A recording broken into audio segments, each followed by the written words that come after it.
The explosive adolescence, JUNIA. Huh. I wonder how powerful this chick is. I mean, let's see. She got a little bat swing. Okay. Bat swing the bombs. What's the super look like?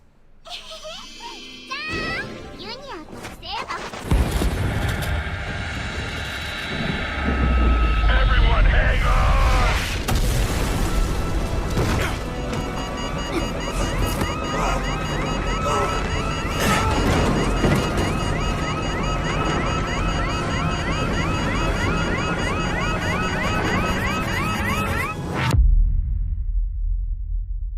Bitch is too strong.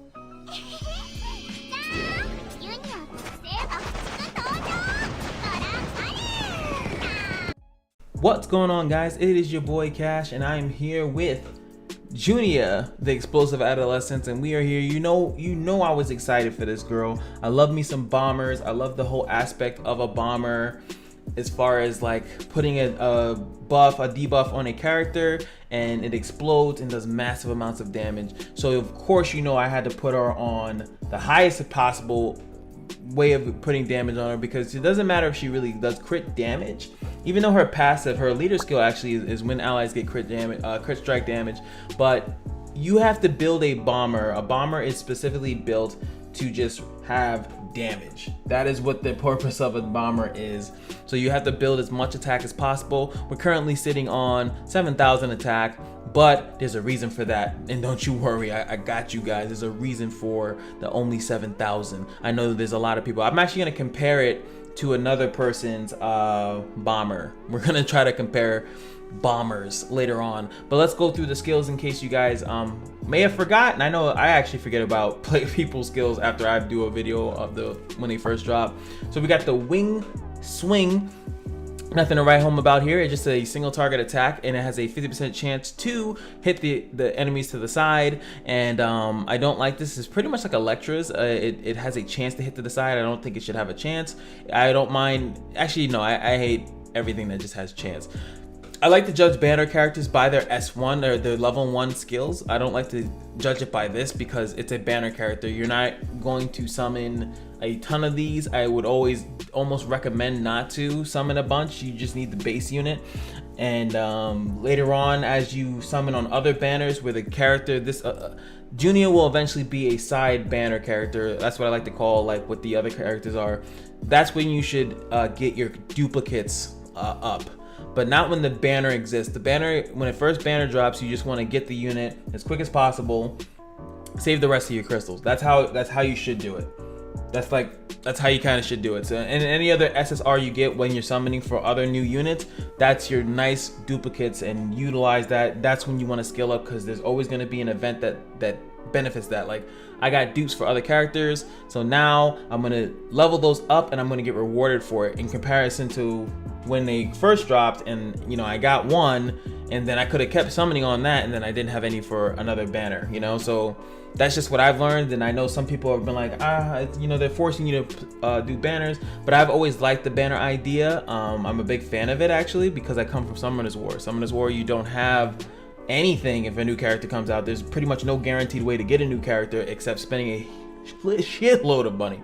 And I actually saw, if you had 0 crystals, it takes you about $180 to get 2,000 crystals. Now I know that I'm not spending 100. Neither am I. I never would spend money to summon in this game, not at all.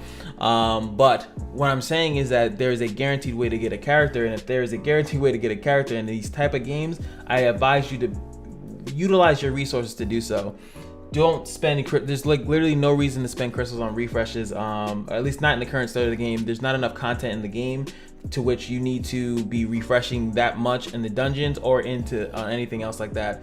Just save them for units. This game is unit driven.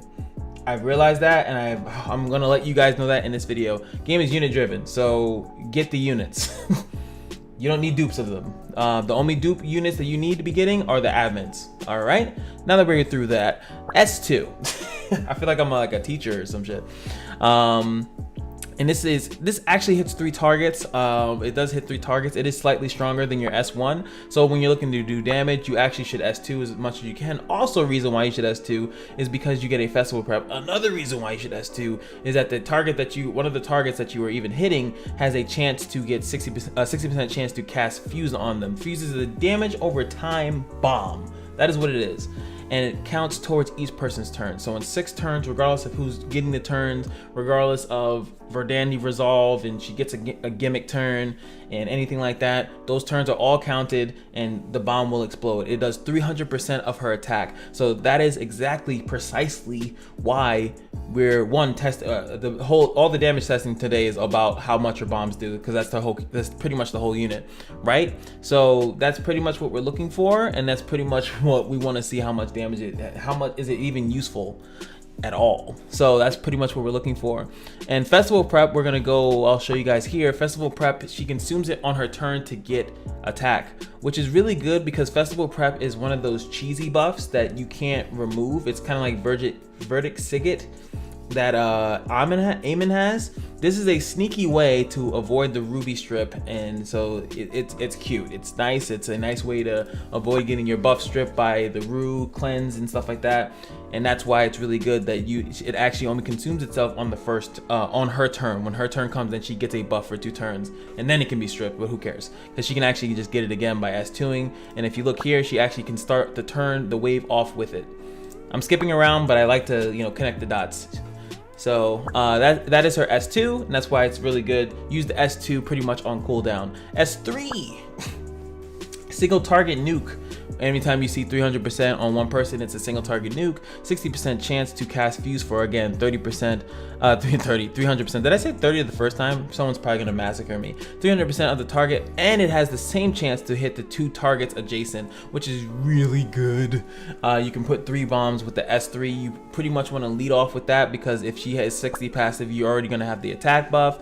And that's pretty much aces right there. You're gonna pretty much have a good shot. Obviously, if you do get dupes, guys, this is where you wanna go. You wanna go with the S3. The reason why, like I just said, you have a 100% chance to put 3 bombs for 480% of your attack. You're gonna see how ridiculous that is. That is killing a lot of things. I'm just gonna let you know right now. But be careful, beware, but be prepared. But be a little cautious that these most buffs and debuffs recycle each other, or they overlap each other. So if someone has a bomb, maybe if you S2 them, don't S3 on top of it, and vice versa. Your S3 bomb, whatever you have higher leveled, you want that bomb to blow up and then put another bomb after that. Do not overlap your bombs, please. Please, guys, keep your hands and feet into the ride. Make sure that you're using your bombs effectively as a JUNIA player, okay? All right, you're using your bombs correctly. We're all happy people. Let me just double tap into these passives. Again, she has a 50% chance also to gain abnormal status immunity. A little nudge on that Lily dungeon again to avoid the charms. And even though she's not really the unit that you really need to not have stun, we all know Kali needs to not be stunned. Holy shit, there's like a lesbian love cycle in that dungeon, I swear. And that's pretty much it. But also, while she has festival prep, and this is really cool. So even though I run mine with the low attack speed, in the beginning of her turn, which we'll get here, she actually starts off with it in a way, like I said, she'll have 30%, she'll take 30% less damage, which is really good. And then when she S2s, she'll be taking 30% less damage until her turn comes back up. So that's really, really, really good. She's not as cheesy as Strike Prep Verdandi, who keeps getting the buff every time she gets hit, but at least she has something to mitigate some damage, which again is great for pretty much all content. That's good for arena, and it's obviously good for dungeons, that she's taking less damage when she gets hit. So we also have this 100% chance to cast Fuse on the attacker that pretty much kills her, and it's automatically a 480 attack bomb. This is why I say it's actually not that bad if she dies. It's actually not that bad if she dies in dungeons. I know some of you guys like, no, my lolly, but like it's actually pretty good if she dies. And you can actually, this is actually for fucking once, I've been waiting for them to do this. It is a passive that is not once per battle. Now what that means is that you can actually constantly utilize this. You can constantly keep reviving her, and she will put this super strong bomb on. And I'm going to eventually do some testing. everything is going to be testing. The reason why this video is going to take so long to do is that I have to test a lot of things. I want to see if this procs with resolve. I want to see if this procs with, like, when you get revived by like Karen. Is it like a double proc? I need to see all that because I know you guys probably want to see it too. If you're really excited for this character, we're gonna see how often it proc, how you can make it proc, and also if it's even worth it. How much damage is 480% of 7,000 or 8,000 that you're gonna be putting on this girl? That, you know, that's all important. So now we're gonna go into the runes.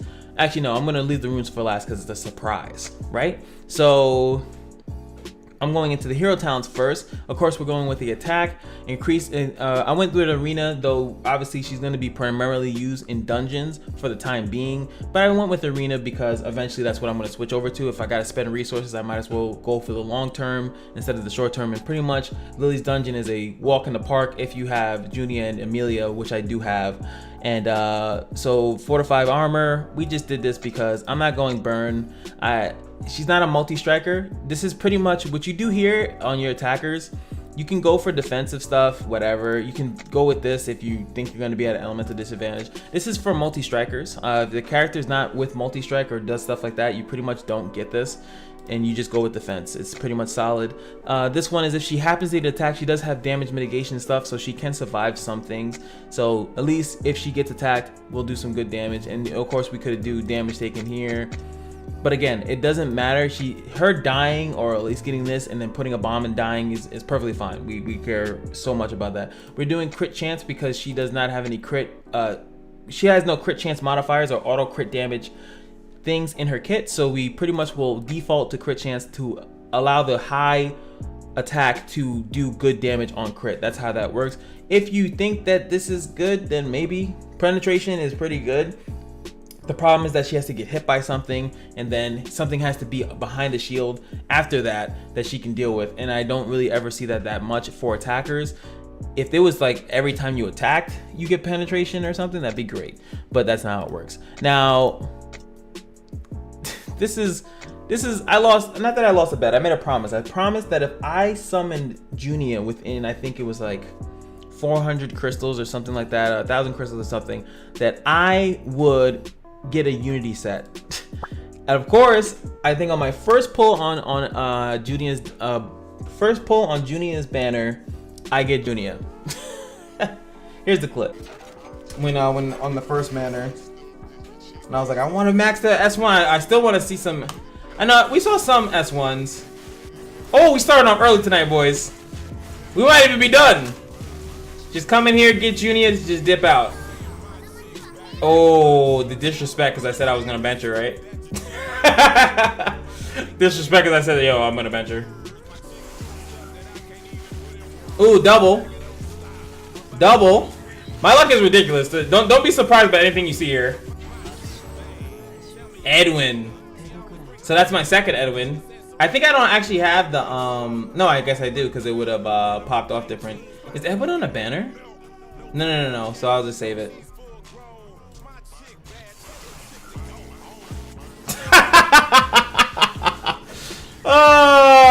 I shouldn't summon on stream. I feel bad, but I'm not getting anything I want, to be completely fair. Like this is nothing that I actually want. That's 3 in a row.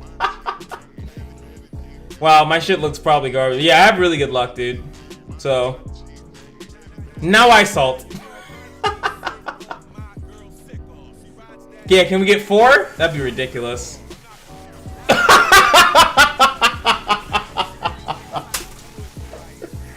Oh shit! And we get it! I fucking. Good night. Stream's over, guys. Good night.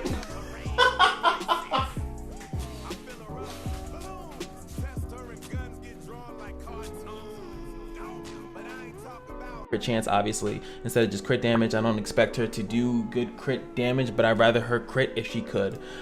This one is going to be HP crit damage speed. This is a unity rune, so I can only re-roll it too much before I'm just like, fuck it. Plus attack speed is going to be good when we switch her over to arena, right? HP counterattack, triple HP would probably be better. Counterattack is just on there, whatever. It's like, again, this is the Unity rune. I would prefer her to have HP where if needed, and then if here I actually wouldn't even run HP. I would run like double crit damage, double crit chance, or triple crit chance, crit damage, and on both of these, and we would just go balls to the wall insane in some attack speed. Like, I don't even want her to have any HP subs, which is really hard to do, obviously. We got blessed by the gods with the Unity rune here with the triple attack. We also got a double attack here on this assault, so we're running 5 attack subs, and that's why we're getting up to 7,000 attack. And like, this is what I want on 1 or 2, exactly. Double crit chance, attack speed, Unity rune, right? We got blessed. We definitely got blessed. So that's what the runes that I'm running on are. The reasons why I'm running it is, one, because of Unity. Obviously, you probably just want to go rage. You want to get as much attack on her, but Unity technically gives her 40% attack, but we have to run her in a specific team to do that. So just to showcase specifically how much damage she's just doing raw attack, besides the bonuses of anything, I'm gonna do some testing in the new Ravine of Memories, the same stage with different attacks, showcasing how much the bomb does, and then eventually I'll go in there with a full win team, and then full win team, full damage. You'll see her pretty much with no runes, no purple. Then you'll see her with runes and purple, and you can see how much the damage kind of like ramps up for the 408 for her standard 300 bomb, and then her 480 bomb. And then we'll go into the Lily dungeon where we'll max it out. We'll get the Kali leader skill, and then we'll have the Amelia leader skill. That's 240% plus Amelia's 200 bonus unit in the admin dungeon, and we'll see the biggest amount currently not the biggest amount, but a pretty large amount of how much damage she can actually tick for. And I think you guys will be relatively surprised. So hope you guys enjoy the portion of this, and then we're gonna go into the testing, and then I'm gonna wrap that bitch up afterwards. So I'll see you guys at the end of the video and all that good stuff.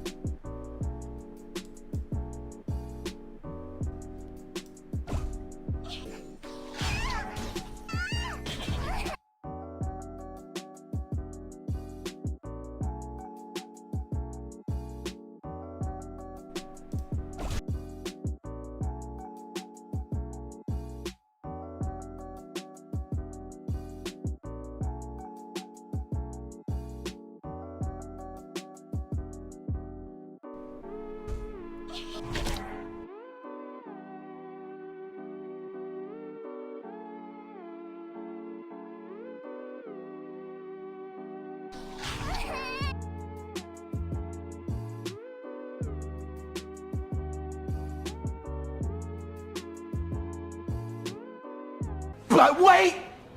There's more! Junia 特製の爆竹を見せてあげるね。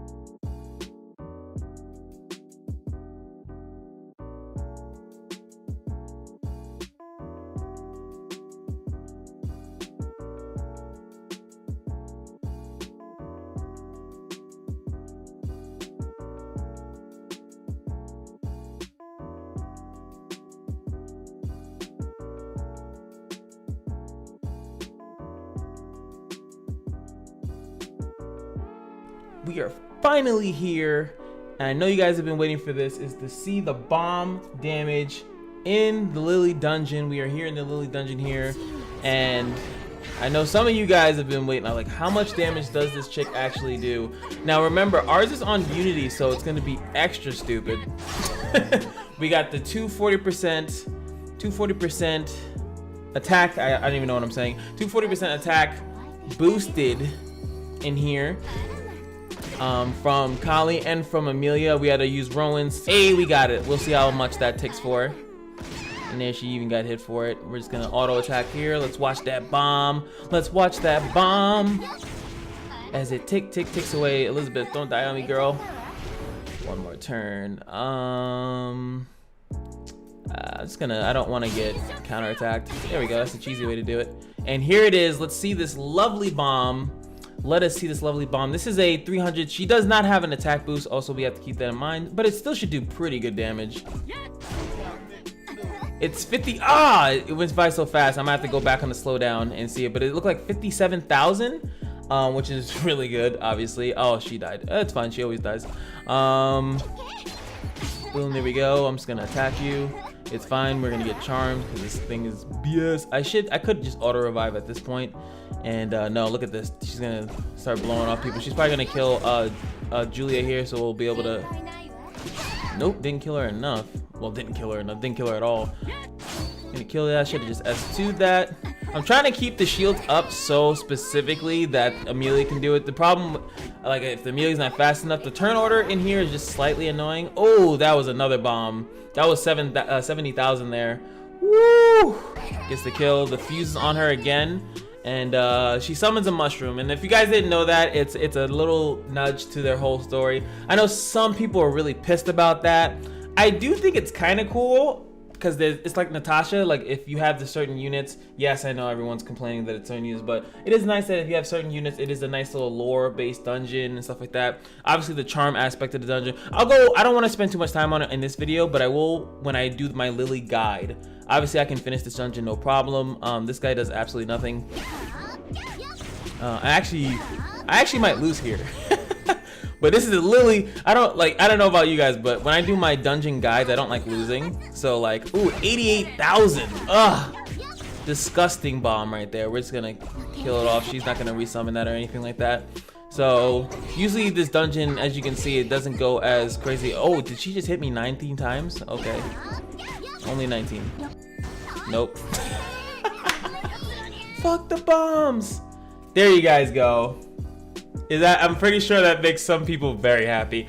But it's just to showcase the damage in the dungeon. Actually, that's my first time failing it, to be completely honest with you, with this team comp. I think I didn't use Ramu though, but I actually don't need Ramu in there at all. She's kind of just a hindrance. But that is pretty much Julia right there, guys. Bam! She dies. You can keep reviving her as many times as possible. I didn't show her in arena because mine's on Unity and I can't really run a all-win team in arena. I'll just get murdered. So, but it doesn't obviously do that much damage in arena, sadly enough. I don't know, arena has like a weird downscaling to it. So just wanted to show you guys Julia, I want to say Julia, like Junia and Lily like fused together. But that is her. That is how you use her. She can keep dying. You can keep reviving her. I think Resolve is a good thing. Her Resolve works with her passive as well. That's another cool thing that you can do with her. And that is pretty much it. High attack damage. You need the most attack damage. I think for my experience, and for I said before I was gonna compare it to someone else's, right? I'm gonna go to just before I get out of here and look at someone else's. They have pretty comparable, I would say, like as far as like what I'm sacrificing, all the dumb stuff that I'm sacrificing for, and I'm pretty sure that this is I clicked the wrong button. There we go. 8,000 attack. Mine only had like about 7,000, 7,100, and this one has almost 9,000. And I think that that's probably good, if not better. So for you guys, definitely I would just go on the rage. This is plus 12s. Mine are not plus 12, but I'm pretty sure there won't be too much of a difference. And this allows you to still play with any random assortment of team. So I definitely would suggest this build over any other build. And he even got a dupe. Nice. But that's what I would say. Make sure that you're on rage. Anything highest attack. Let's see how many attack subs he's running. 2, 4, and there we go. And like my math just went on the window. 7. 2, 4, 7 attack subs. Beautiful. As many as you can get. If there's a unit that can get into the 10k with attack, this should be it. If you can run 9 subs of attack on rage, do it. I'm pretty sure the hero talents are nice. Ooh, boom, beautiful. Damage dealt to bosses, which that's what I technically should do, but I want her to be my arena unit, not just a boss unit. As you can see, you don't really need too much for for the Lily boss. So just so you know, that's how she works that's how it is. Don't worry, guys. I got that Lily video coming for you. Even if I fail, I will still share all the tech that I can possibly come up with. And I'll give you guys a slight hint is that you can tank the beginning of it. Once you can use Nikita tech in there, you can. But the problem is I have not found a unit to survive her constant nuking. That's the only thing I can't figure out so far from the testing that I've done. So let me know in the comment section any unit you guys think can survive the constant nuking in the dungeon. If there's any strats that you guys have tried that has not worked, I'd rather as a community let's overcome this. Like we've done every Advent dungeon so far. Let's not make this one any different. We've come together as a community to tackle every Advent dungeon and spread the news about the good units in the dungeon that are not just the base units that are recommended in the dungeon. We've done this countless times. Let's come together as a community and leave your salty shit out of the comments. I already know. I know Lily is a bitch, but I'm pretty sure that we can come together and get something. And if I come together and get it, I'm going to talk a holy massive amount of shit. So just be aware of that. And that video, if I don't do it, that's when you can bring your salt. Bring your salt and all the I told you so's you've ever had. This is the perfect time to say I told you so. In that video, if I'm right, if I can do it, I don't want to hear shit. But if I fuck up and I can't do it within the time span of the dungeon, then please, by all means, let me have it. I give you guys all permission to shit talk me in that in the comment section of that video. But I'm pretty sure most people are like, yo, you tried your best. But I know there's some people that's like, oh yeah. But whatever. Peace.